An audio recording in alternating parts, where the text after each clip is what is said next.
اور پیارے آقا امیر المومنین حضرت خلیفۃ المسیح الخامس عزیز کی دعاؤں اور رہنمائی کے طفیل مجلس ثاء جرمنی کو اپنا 42واں سالانہ اجتماع تمام تر دینی و روحانی اور پاکیزہ ماحول میں اپنی روایات کے شایع نشان 2 تا 4 جون کو یہاں بیسے کاسٹرو میں منعقد کرنے کی توفیق ملی۔ یہ یہاں پر مجلس ثاء جرمنی کا پہلا سالانہ نیشنل اجتماع ہے، الحمدللہ علی ذالک۔ اس وقت ہم سب اجتماع کے تیسرے اور آخری دن کے اختتامی اجلاس کی کارروائی سے مستفیض ہو رہے ہیں۔ خاکسار اب آپ کے سامنے اس اجتماع کے حوالے سے قابل ذکر امور پر مبنی ایک رپورٹ پیش کرتا ہے۔ معزز سامعین کرام، سال رواں میں مجلس ثاء جرمنی کے لیے تعلق باللہ کا موضوع منتخب کیا گیا ہے۔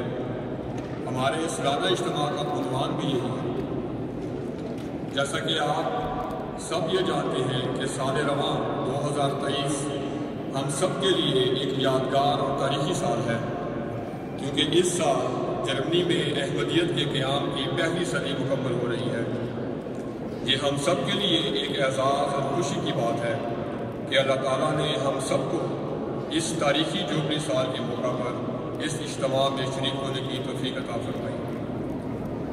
حسب روایت اجتماع کی تاریخوں کی حضرت خلیفۃ المسیح الخامس عزیز سے منظوری لی گئی۔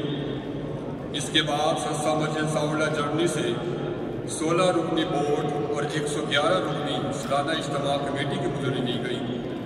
اجتماع بورڈ کی پہلی میٹنگ مورخہ سب سے پہلے ہم علمی مقابلہ جات کے انعامات دیں گے۔ سب سے پہلے مقابلہ